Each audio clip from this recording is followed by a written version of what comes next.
Entonces iniciamos, les voy a comentar, voy a hacer comentarios acerca del Día Mundial del Medio Ambiente. Este fue establecido por la Asamblea General de la Organización de las Naciones Unidas en junio de 1972. Se llamó la Conferencia de Estocolmo sobre el Medio Ambiente. Fue la primera reunión mundial. Ya había preocupación en aquella época, estamos hablando de 1972, ya había preocupación por todos los países de qué es lo que iba a pasar con la cuestión ambiental, y entonces por ahí de 1970 empiezan a hacer invitaciones a todos los países miembros para que puedan reunir en Estocolmo, poder hablar sobre este tema que en aquel entonces pues no se sabía mucho, no se conocía mucho, pero ya había muchos estragos en el mundo. Yo les voy a hacer algún antecedente en México. Eso fue lo que sucedió allá, y el día 5 de junio se clausura la llamada de ahí en la Día Mundial del Medio Ambiente. Yo no estoy de acuerdo mucho con la palabrita medio ambiente, es un pleonasmo en nuestro idioma, no debería de ser así, pero ya desde 1972 está así. Nuestra secretaría se llama del medio ambiente y tenemos todo como medio ambiente o protección ambiental o ecología, dependiendo de qué es lo que estemos hablando. Les voy a dar algún antecedente. En agosto de 1965 se forma en Latinoamérica y en específico en México la primera asociación para ver cuestiones ambientales. Se llamó la Asociación Mexicana contra AC. Esta asociación, presidida en aquel entonces por, en paz descanse, el doctor Humberto Bravo Álvarez, y mucha gente del IMP, de Pemex, de la industria en general, preocupados ya desde 1965 por la cuestión ambiental, empiezan formando esta asociación y buscando que empecemos a hablar de los temas ambientales en México. Lo doy como referencia porque el presidente Luis Echeverría Álvarez, cuyo periodo fue de 1970 a 1976, es el que recibe la invitación para participar en esta reunión mundial en Estocolmo. Desde 1970 viene la invitación para 1972, y entonces el presidente se pone a buscar cómo le hacemos para llegar a esa reunión, ya llevando algo, diciendo que México ya ha avanzado en cuestiones ambientales. Y entonces, en 1971, decide crear la Subsecretaría del Medio Ambiente en la SMA, cuyo primer titular en México fue Humberto Romero Álvarez, y esta subsecretaría estuvo inmersa en la Secretaría de Salubridad y Asistencia de aquella época. Fue cambiando con el tiempo. Yo el día de hoy me pongo a pensar en todo lo que ha sucedido, y a lo mejor esta parte ambiental debería estar dentro de la Secretaría de Salud como parte fundamental para poder trabajar todas las partes, como lo estamos viendo ahorita en esta pandemia. Toda la parte ambiental está muy ligada con la cuestión de salud. Entonces, así empezó en México dentro de lo que fue la Secretaría de Salubridad y Asistencia en aquella época. Entonces, en 1971, cuando se forma esa subsecretaría de mejoramiento ambiental, se publica la primera ley ambiental en México. Se llamó Ley Federal para prevenir, fíjense, para prevenir y controlar la contaminación ambiental. En esa época hablábamos de prevención, prevenir y controlar la contaminación ambiental. Pero una ley no puede funcionar si no tiene reglamentos. O sea, la ley se basa en nuestra Constitución Política de los Estados Unidos Mexicanos. Ahí están todo lo que la Constitución nos permite a los mexicanos. Entre todo esto está el derecho a la salud, el derecho al trabajo, el derecho a la seguridad, etcétera, etcétera. Entonces, en esa parte, en el derecho a la salud, pues se pone a trabajar en publicar esa ley federal para prevenir y controlar la contaminación ambiental, pero la ley no puede funcionar si no tiene reglamentos. Entonces, el primer reglamento que se publica en aquella época es el Reglamento para prevenir y controlar la contaminación atmosférica. Eso fue en 1971. Entonces ya teníamos una ley y ya teníamos el primer reglamento, 1971. Para que el reglamento se pudiera aplicar, necesitábamos normas. Había normas oficiales mexicanas. En aquella época todas eran normas oficiales mexicanas expedidas por la Secretaría de Comercio y Fomento Industrial en aquella época, las NOMS. Así estaban, y entonces se publicaron varias normas para poder aplicar la legislación y ese primer reglamento. La primera norma, bueno, estuvimos discutiendo en aquellas épocas varias normas, la norma 009, la AA 009, o sea, todas las NOMS AA eran las que estaban específicamente establecidas para cuestiones ambientales, y ahí venía la NOM que decía cómo, o nos establecía cómo medir, porque no podemos nosotros sancionar si no sabemos si estamos dentro o fuera de un reglamento, y por eso necesitamos las normas. Entonces se publicaron las normas específicas, en ese entonces, 1971, específicamente la de contaminación atmosférica. En 1972 ya se publicaron las de agua, o sea, se publicó el reglamento para control de contaminación del agua, se publicaron varias normas, en el 76 se publicó el de ruido, y así se fueron publicando y se fueron publicando más normas. Eso fue como fuimos a la reunión mundial, y México demostró que ya tenía una información muy buena, ya tenía legislación, ya tenía reglamentos y ya tenía normas, ya eran aplicables en la República Mexicana. Entonces, en ese momento, antes, para poder llegar a todo eso, pidió a la Asociación Mexicana contra la Contaminación del Agua y del Aire, que le ayudara a elaborar toda la legislación, los reglamentos. Muchos ingenieros químicos, mecánicos, eléctricos, mucha gente, abogados, contadores, participaron en la elaboración de esa primera ley. Y así México se presentó en esa reunión, y México estuvo en la posibilidad desde aquel entonces de comprometerse a muchas cosas, que en principio era empezar a controlar la contaminación ambiental en nuestra República Mexicana.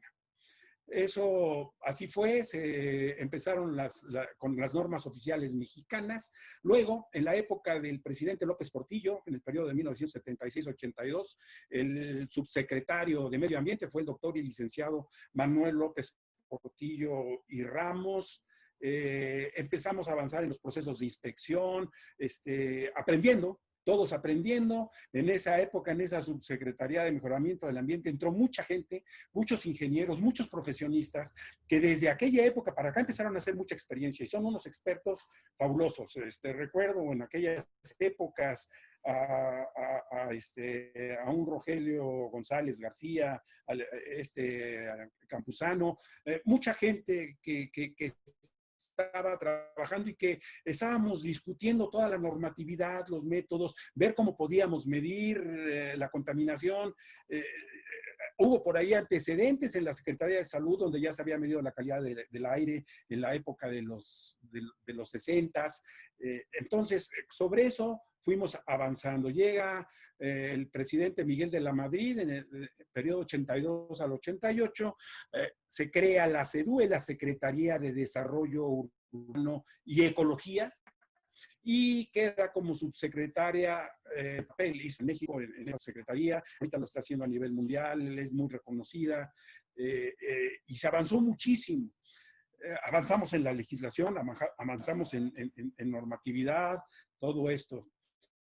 Carlos Salinas de Gortari, cuando establece, es una ley general del equilibrio ecológico y protección al ambiente. Se hace la publicación en 1988. Fue muy importante la participación de todos los gremios, de todas las profesiones, para que pudiéramos elaborar entre todos. Nos la pasamos mucho tiempo en la Cámara de Diputados, en diferentes reuniones, tratando de establecer ya esta ley general. Cambiaba mucho el concepto de una ley federal que solo la federación podía aplicar, pasa a ser una ley general, donde ya los estados iban a tener la posibilidad de tener su propia legislación y de ser autónomos en este tipo de cosas. A todo el mundo les molestaba que la federación les mandara inspecciones a los diferentes estados y municipios sin conocimiento real de la situación de esos estados en términos políticos, en términos de pobreza, de todo lo que, de las industrias, de los empresarios. Entonces, esta ley da la oportunidad de que los los propios estados puedan tener su legislación, y empezaron a trabajar todos ellos en elaborar sus leyes. Ahorita ya todos tienen su propia legislación estatal y ya todos las aplican con sus reglamentos, normas, etcétera, etcétera. Pero fue a partir de 1988 que se crea en aquel entonces la Secretaría del Medio Ambiente, la Secretaría de Ecología, Recursos Naturales y Pesca, la Semarnap. Y queda como secretaria también una bióloga, que fue la bióloga Julia Carabias Lilo. Ella fue la que quedó como titular de esa secretaría, y con ella fue que hicimos la gestión para esta Ley General del Equilibrio Ecológico. Ustedes pueden ver ahí toda la participación que tuvimos gremial para poder llegar a eso. En esa época, en ese 1988-94, en ese periodo del presidente Salinas de Gortari, el IMIC tuvo varias reuniones, y tuvimos reuniones de planeación estratégica para ver a dónde queríamos llevar al IMIC. Y establecimos algo muy importante. El IMIC debe de participar e influir en las grandes decisiones nacionales. Dijimos, ya tenemos muchos ingenieros en la industria, prominentes, muchos ingenieros químicos, pero necesitamos que nuestros ingenieros químicos estén también en el gobierno, estén participando de eso y que estén sentados en las decisiones nacionales. La Unión Mexicana de Asociaciones de Ingenieros también ha tenido muchos ingenieros que han participado en el gobierno a lo largo de muchísimo tiempo, y nosotros queremos que sigan participando los ingenieros, los que sabemos de los temas más importantes. Sabemos que la política se maneja de otra forma, pero por lo menos que los ingenieros estemos ahí, en donde se pueden tomar las decisiones, que podamos nosotros influir en esas decisiones. Y eso fue algo que nosotros establecimos en el Instituto Mexicano de Ingenieros Químicos. ¿Qué hicimos en aquella época? Creamos comités técnicos que incluso les llamamos permanentes en aquella época. Los comités técnicos permanentes. ¿Y qué significaba eso dentro del IMIC? Tratar de darle permanencia a nuestras opiniones colegiadas. Era la única forma. Los cambios de mesa directiva, las directivas del IMIC en aquella época y hasta el año pasado duraban un año nada más. Muy poco tiempo para poder desarrollar cosas. Y se va un presidente, llega otro y a lo mejor trae otras ideas, pero aquí en el IMIC tenemos los comités que le dan permanencia en esas opiniones técnicas de lo que se requiera. Y hemos seguido trabajando. Se crean muchos comités, tenemos del orden de 16 comités. Yo presido actualmente el de protección ambiental, que es precisamente por lo que estamos haciendo esta celebración. En aquella época, en ese 1988-94, trabajamos muy cerca, el IMIC, con el subsecretario de Ecología, el físico Sergio Reyes Luján, tratando de ver cómo podíamos nosotros coadyuvar para que todo mundo, todos los industriales pudieran acercarse a las autoridades y pudieran tener elementos para que no los clausuraran, supieran cómo los iban a calificar y todo esto. Entonces, nos pidió el subsecretario, o acordamos con el físico Reyes Luján, acordamos hacer un documento que, si nos ponemos a revisar el día de hoy ese documento, es una lista de verificación de las que manejamos el día de hoy. Hicimos una lista de verificación que se llamó Manual de Verificación de Emisiones Industriales. Lo hicimos en el IMIC, lo registramos en 1991 y lo estuvimos utilizando oficialmente. Y además, para poder utilizarlo, creamos una figura dentro del IMIC, el profesional autorizado por el Instituto Mexicano de Ingenieros Químicos para la aplicación de ese manual de verificación de emisiones industriales. Hicimos una convocatoria muy grande, se hicieron exámenes para participar en todo esto, nos apoyó diferentes universidades, obviamente la UNAM, el Politécnico, la Ibero, la Salle, tecnológicos, participaron en la elaboración de los reactivos para esos exámenes, y estuvimos nosotros generando ese profesional autorizado para aplicar el diagnóstico. Tuvimos mucha relación con Canacintra. Aquí no me dejará mentir mi buen amigo, el ingeniero Gilberto Ortiz, nos dieron apoyo. Es más, había tanto apoyo de Canacintra a todo esto que las reuniones de la normatividad se hacían en la Cámara Nacional de la Industria de la Transformación.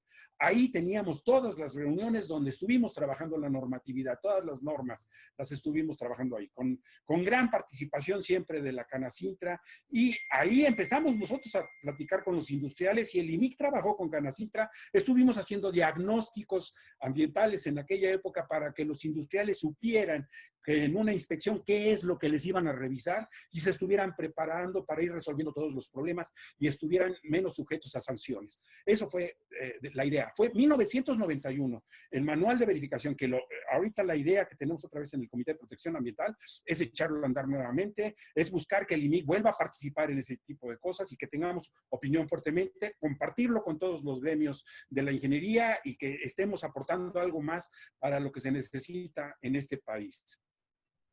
Viene en ese mismo periodo, desaparece la Semarnat, que ya era la Semarnat, y aparece la Sedesol, la Secretaría de Desarrollo Social. Luis Donaldo Colosio es el que se hace cargo y ahí se pasa toda la parte ambiental. En ese 1992 que aparece la Sedesol, pues también se crea la Profep. Primer procurador, el licenciado Santiago Oñate Laborde. En aquella época, pues todo el mundo se quejaba de que México no estaba haciendo nada en términos de controlar la contaminación, y entonces la creación de la Profepa, la vigilancia, la policía, pues, de la cuestión ambiental, lo que sucedió es que empezaron a hacer inspecciones, y la gente llamó a eso terrorismo ecológico. En ese momento los industriales estaban muy molestos, todo el mundo se quejaba y tuvieron que empezar a trabajar de otra forma, pero apareció esa Procuraduría Federal de Protección al Ambiente. Dentro de esa Procuraduría aparece la Subprocuraduría de Auditoría Ambiental. Esa Subprocuraduría de Auditoría Ambiental, aquí está Jaime de la Cruz, que estuvo colaborando ahí en paz descanse, con José Luis Calderón Pertenef, que era el subprocurador. Nos dieron oportunidad a todos los peritos colegiados a que participáramos en los esquemas de revisión de los nuevos auditores que iba a reconocer. Había un padrón de peritos que estábamos aplicando exámenes, estábamos nosotros ayudando a que hubiera ya nuevos auditores para que todo esto se pudiera ir a toda la República, gente que pudiera ayudar en este tipo de cosas. En 1992 hay un grande en la Ley Federal sobre Metrología y Normalización. Ahí ya se habla de normas, las normas oficiales mexicanas, se crean las normas mexicanas, las NMX. El físico Reyes Luján en su época logró hacer en términos de salud, en beneficio ecológicas, ya muchos ya no se acordarán los jóvenes, muchos de los que estuvimos en aquella época, las recordamos, las normas técnicas ecológicas que se publicaron. Luego desaparecieron cuando aparece esta Ley Federal sobre Metrología y Normalización modificada en 1992, pero se estuvieron trabajando esas normas y eran específicas por procesos industriales. Tenían una gran ventaja, o sea, hicimos para industria cementera, hicimos para plásticos, hicimos para automotriz, hicimos para metalmecánica, hicimos muchas normas técnicas ecológicas que apoyamos las organizaciones gremiales a que estuvieran ellas, y esas tenían la gran ventaja de que el subsecretario Reyes Luján había buscado una forma de no irse a que le aprobaran la normatividad, porque mandando la normatividad a que la aprobaran en el Congreso, se tardaba 1 año, 2 años, 3 años, 5 años, y pasaba el tiempo y no pasaba nada. Por eso tuvimos que aplicar, o tuvo que aplicar eso en beneficio de la salud de los mexicanos. Fue algo muy interesante. Ya cuando aparece esta ley federal sobre metrología y normalización, pues ya vienen otras reglas, y entonces en 1999, ya en la época de Ernesto Zedillo Ponce de León, la SECOFI, la Secretaría de Fomento, de Comercio y Fomento Industrial, autoriza a la entidad mexicana de acreditación, cuyos antecedentes venían de que en México existía un Sistema Nacional de Acreditación de Laboratorios de Prueba, el SINAL. Ahí ya desaparece y entonces entra a la escena en 1999 con su aprobación la entidad mexicana de acreditación. Más de 20 años, 21 años tiene de haber sido la única entidad en México. aparece esa EMA y entonces empiezan a formarse las unidades de verificación. Para esto se requieren manuales de calidad a todas las unidades de verificación, ciertas experiencias en las áreas solicitadas. En ese momento, los peritos que habíamos trabajado muchísimo con la Profepa y con otras instituciones, la Secretaría del Trabajo y en todos, trabajando en cuestiones de normatividad y de inspecciones a empresas. En ese momento los peritos quedamos relegados a un constitucional en lo que se refiere a profesiones que los peritos colegiados son los únicos reconocidos en las diferentes áreas de especialización. Y eso sigue, eso no se ha modificado. Y entonces nosotros empezamos una gran lucha, pero esa lucha que empieza, pues ya desafortunadamente a palo dado, ni Dios lo quita. Ya estaba la entidad mexicana de acreditación y entonces los peritos ahora teníamos que ser calificados por la entidad mexicana de acreditación. No estuvimos de acuerdo, estuvimos luchando mucho por eso. Empezamos a trabajar con todos los colegios de todas las profesiones para exigir el reconocimiento de nuestros peritos y otros temas. No nada más empezamos a luchar por eso, empezamos a tener otras luchas. En el año 2002, el Colegio Nacional de Ingenieros Químicos y de Químicos encabeza los esfuerzos de todos los colegios y asociaciones para revisar, entre otros temas, la monopólica entidad mexicana de acreditación. Y se empieza a exigir a las autoridades la creación de nuevas entidades de acreditación. Incluso propusimos la creación de una entidad colegiada de acreditación. Nosotros la denominamos en aquel momento la ECA. Así la denominamos. Fueron infructuosos nuestros esfuerzos. Yo recuerdo haber ido a platicar personalmente con el secretario de Economía en aquella época para hablar de esto y él estaba muy de acuerdo. Clarion era el secretario de Economía, con él platiqué y nos dijo que iba a hacer todo el esfuerzo y que para ver si se pudiera dar la oportunidad de nuevas entidades de acreditación. Nosotros dijimos que en la misma Constitución lo que se prohíbe terminantemente es el monopolio. Y aquí teníamos una entidad monopólica. Y no lo pudimos hacer. No lo pudimos hacer. Hicimos varios esfuerzos. En ese 2002 hicimos un congreso en Tlaxcala con todos los colegios. Fueron senadores, fueron diputados, invitamos a mucha gente, luego lo hicimos, al siguiente año lo hicimos en el Centro Banamex, nos hizo favor de inaugurar en aquel momento el secretario de Energía, de inaugurar a él, expresamos todas nuestras preocupaciones de educación, de la industria petrolera, de la energía en general, y voy a presentar de inmediato a nuestras personalidades que tenemos el día de hoy, que son los funcionarios de MAAC. Nos acompaña el ingeniero José Enrique Zavala López.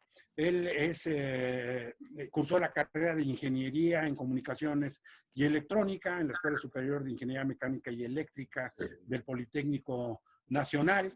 Tiene maestrías, diversas habilidades, trabajó en el laboratorio de pruebas de la Cámara Nacional de la Industria Electrónica, participó 15 años como evaluador líder del Patrón Nacional de Evaluadores en Unidades de Verificación, fue presidente por 2 años del Comité de Evaluación de Unidades de Verificación de la única entidad de acreditación que había en México. Él actualmente es el asociado fundador y presidente de Mexicana de Acreditación MAAC AC.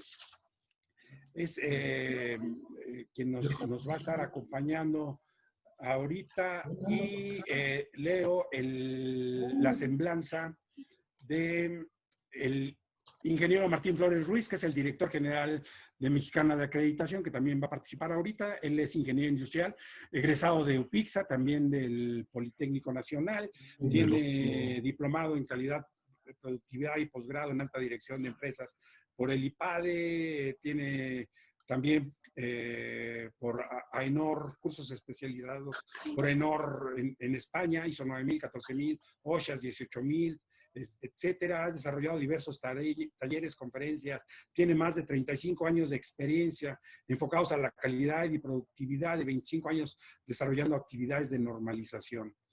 Colaboró en Lanzagorta, en las empresas Unión Mex, TTD de México y Dresland. Fue directivo de ANSE por 21 años. Fue responsable de las operaciones en Certinom y actualmente es el director general de Mexicana de Acreditación. También nos acompaña su director jurídico, el licenciado en Derecho, egresado de la UNAM en 1994. Su quehacer profesional lo ha desarrollado principalmente en dos vertientes: como servidor público en la Unidad de Asuntos Jurídicos de la Secretaría de Economía y como asesor jurídico de distintas personas. Dentro de su quehacer ha estado en algunas de estas instituciones que acabo de mencionar y actualmente es el director jurídico de la MAC. Te pido, Genaro, que por favor le des la palabra al ingeniero Enrique Zavala López. Sí, buenos días a todos. Muchas gracias por invitarnos a este Día Mundial del Medio Ambiente. Los felicitamos también por este gran trabajo durante muchos años. Agradecemos al ingeniero Rodolfo Torres por la invitación, al doctor Landeros también de UMAY, quien apoyó también para la creación de MAC. Bueno, quiero comentarles un poquito de quién es MAC y cuáles son sus antecedentes para que después le pase la palabra al ingeniero Martín Flores, director general de MAC, y al licenciado Héctor Velázquez, quien es el director jurídico de MAC. Bueno, MAC es efectivamente una asociación civil mexicana de acreditación, MAC AC, tal como lo establece el marco legal de la Ley Federal de Metrología y Normalización. Toda entidad de acreditación debe ser una asociación civil, cuyo objeto social tiene que dedicarse a las actividades de acreditación para que quien solicite los servicios de acreditación, pues demuestre su competencia y su confiabilidad. MAC se constituyó básicamente el día 10 de septiembre de 2018, pero lo antecede toda una serie de trabajos y de experiencias, como ya lo expresó el ingeniero Rodolfo Torres. Somos gente que tenemos en el ámbito de la normalización, de evaluación de la conformidad y todos estos temas de acreditación dentro de más de 20 años, 30 años. Y bueno, somos un grupo de gente con esta experiencia. Esto se los comento porque es muy importante que se sepa que la creación de una entidad de acreditación pues no se logra nada más con recursos económicos. Se tiene que tener los recursos del conocimiento, que eso es lo más fundamental para todo esto. Contactos también es importante y tener una tenacidad y una perseverancia incansable para poder romper barreras y bloqueos que se han presentado, pues como ustedes ya lo han expresado durante más de 20 años. Nosotros hemos tenido la experiencia de haber y tenido la oportunidad de haber platicado con quienes en su momento lideraron intentos. Fueron 5 intentos que durante estos 20 años trataron sin éxito. Todos fracasaron. Inclusive, nosotros tuvimos la experiencia cuando hicimos un primer intento, igual en el 2018, bajo el anterior sistema de la Dirección General de Normas, con el anterior director de normas, Alberto Esteban, en el cual fue negada la primera solicitud de MAC, en el que observamos que fue bajo una situación de ilegalidades, ya que MAC interpuso un recurso de apelación, de revisión, que fue restaurado posteriormente porque efectivamente se encontraron esas ilegalidades, lo cual se nos presentó a través de oficio, que el nuevo director general de normas lo presentó. MAC acudió inmediatamente a la subsecretaría de la Secretaría de Comercio y Fomento, de la Subsecretaría de Economía, perdón, con el doctor Ernesto Acevedo, y él nos comentó algo muy importante. Se atenderá esta solicitud conforme a derecho, estrictamente apegado al marco legal y que exista competencia. Esto es fundamental, ya que la competencia en este tema había sido completamente borrada. Siendo que estamos en un país donde está prohibido los monopolios, artículo 28 de la Constitución, y también el artículo 5 de la Constitución, donde nadie nos puede prohibir el derecho al trabajo siendo lícito. Posteriormente, quiero comentarles que nosotros hicimos un grupo estratégico para trabajar en esto, donde conformamos e integramos gente especializada en temas de normalización, evaluación de la conformidad, gente con experiencia de acreditación, no nada más nacional se requiere internacional. Trajimos a un experto muy relevante, que fue el CEO de la entidad americana de acreditación A2LA de los Estados Unidos, que duró por más de 30 años, y presidente de la Cooperación Internacional de Acreditación de Laboratorios, ILAC, para que también nos apoyara y diera el soporte. O sea, integramos un grupo multifacético con gente, abogados, financieros, especialistas y técnicos en temas de sistemas de gestión, de acreditación, de evaluación de la conformidad, y solamente así se podría lograr esto. Quiero comentarles que efectivamente México pues logra dar un gran paso al romper este monopolio que existió durante 21 años, y a pesar de que hubo una intervención por parte de la Comisión Federal de Competencia Económica, que todos lo supimos, que fue publicado en el Diario Oficial de la Federación, durante una investigación donde fueron intervenidos muchos organismos, unidades de verificación, la entidad que duró más de 21 años, y del resultado que se arrojó algo muy importante, donde efectivamente señaló la Autoridad de Incompetencia Económica que no existía ningún impedimento legal para que existieran más entidades de acreditación. Quiero comentarles así en esto que en el mundo existen más entidades de acreditación en la Cooperación Internacional de Acreditación, que integra 84 economías. Está, pues, por ejemplo, Tailandia, Canadá y Japón, con 3 entidades de acreditación. La India, Australia y Rusia, 2 entidades de acreditación. Australia y Nueva Zelanda, 12 entidades de acreditación en conjunto. Y también a través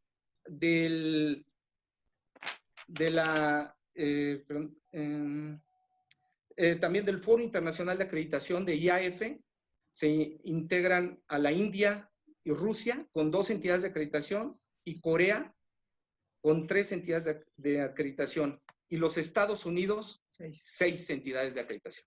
Entonces, ¿qué es lo que pasa aquí? México dimos un gran paso.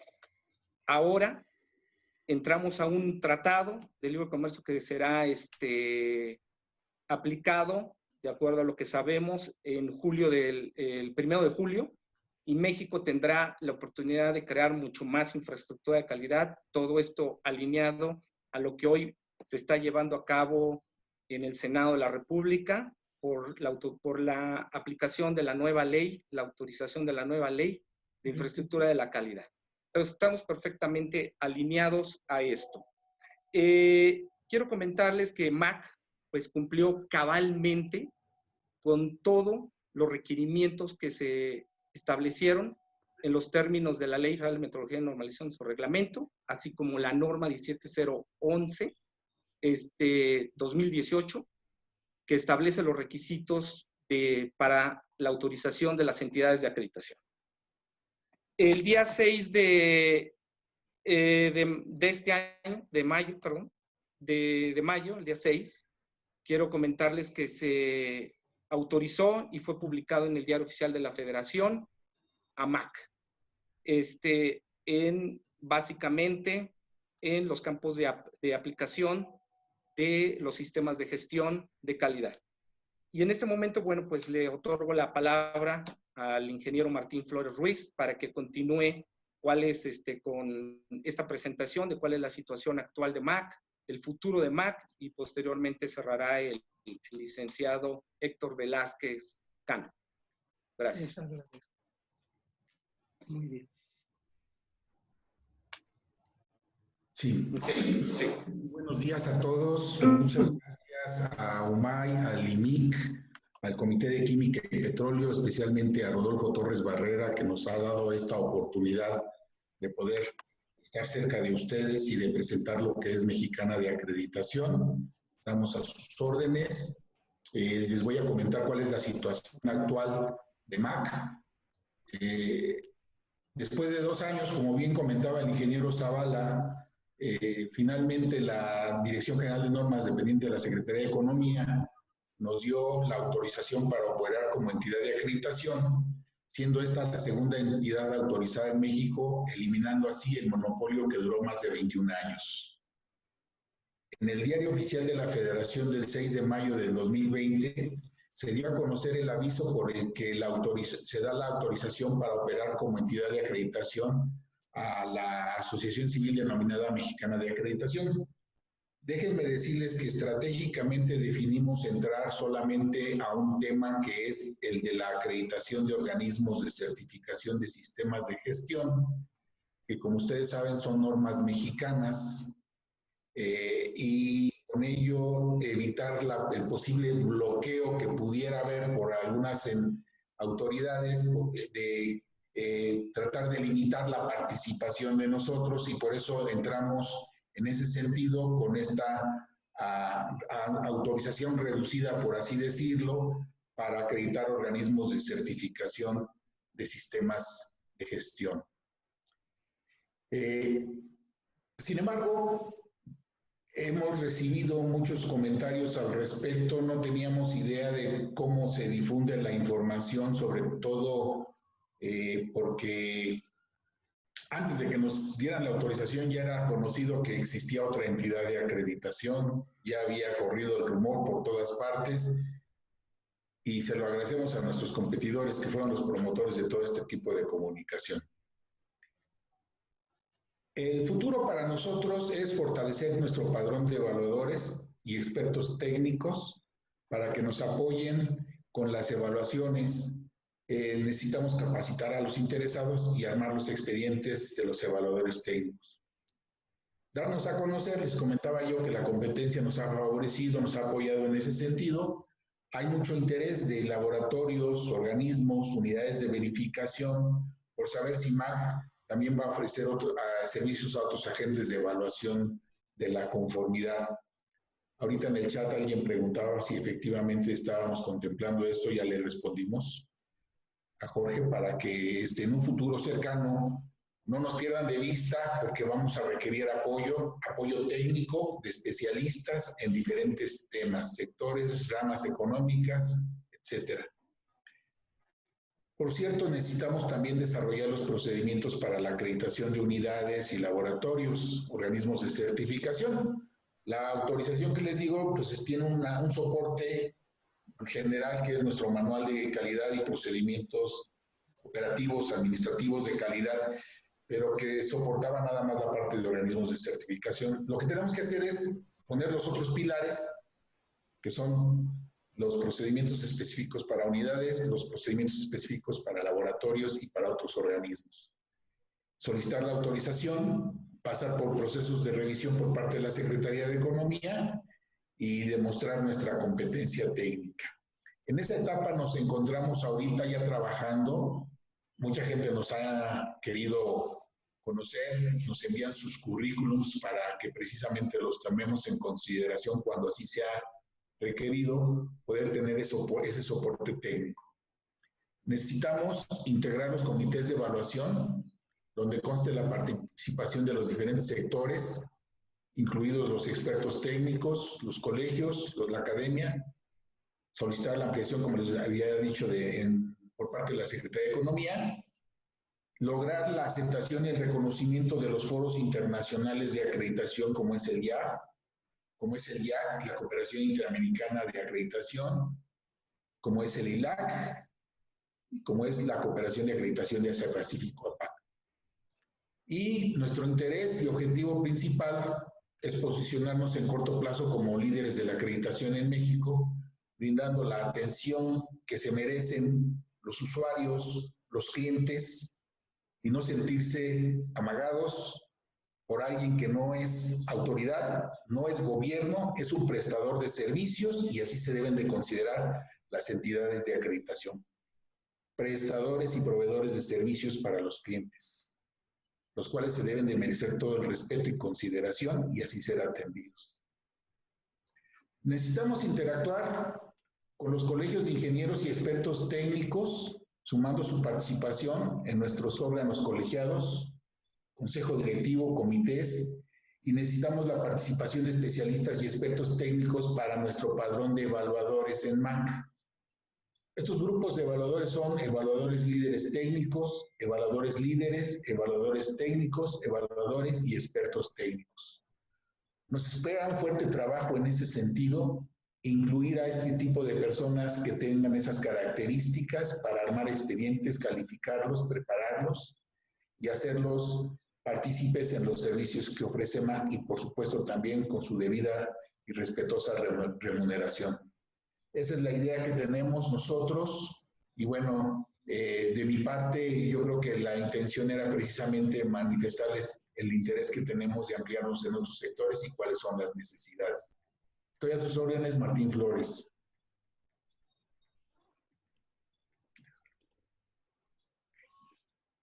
Buenas tardes.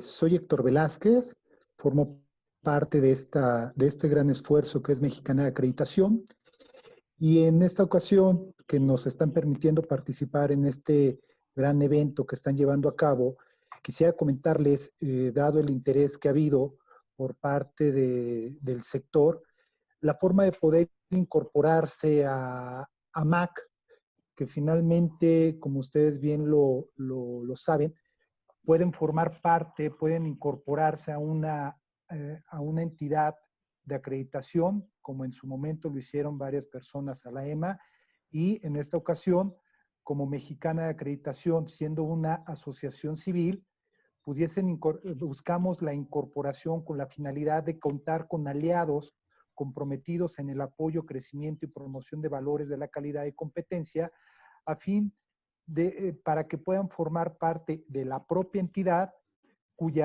personas cuya actividad principal sea alguna de las reguladas por la legislación en la materia de metrología y normalización. De ahí lo que se comentaba, el interés de a quién le interesa más que puedan conformarla, que lo comentaba hace un momento el ingeniero Flores.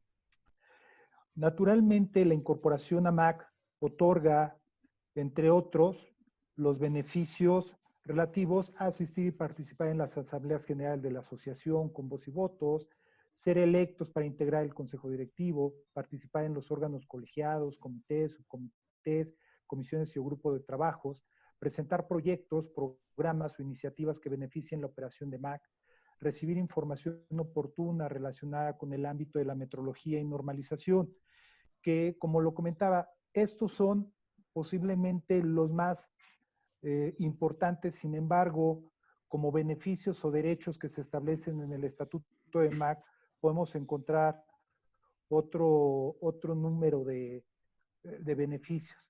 Así también, naturalmente, lo que buscamos, y como lo decíamos, por parte de quien lo integren, son el compromiso a participar en los foros organizados por MAC, tendientes al establecimiento de relaciones profesionales y de negocios, poder conformar una red integral de profesionales del sector de la metrología y la normalización, colaborar en grupos de trabajo en el ámbito legislativo, regulatorio y de la industria que comparten objetivos comunes, así como desempeñar sus actividades de forma eficiente y eficaz con la finalidad de coadyuvar al cumplimiento del objeto de una entidad de acreditación como lo es MAC. Para ello, el proceso de incorporación es muy sencillo. Es presentar una solicitud a MAC donde se contenga la información de identificación y las actividades que llevan a cabo, así como los documentos que puedan constatar dicha circunstancia y cubrir las cuotas ordinarias respectivas. Son elementos muy sencillos que creo que se puede cumplir de forma muy fácil, muy sencilla, y que naturalmente esto entrará en un análisis por parte de la entidad y en su momento se llevará a cabo la evaluación o la valoración de dicha información y la pertinencia de la incorporación de los miembros. Recordemos, y lo comentó muy bien Enrique y Martín, lo que se busca es tener un organismo que pueda dar respuesta cabal a las necesidades del propio, del sector de la metrología y normalización en México, dejando de lado naturalmente lo que ha sido una práctica monopólica por muchos años.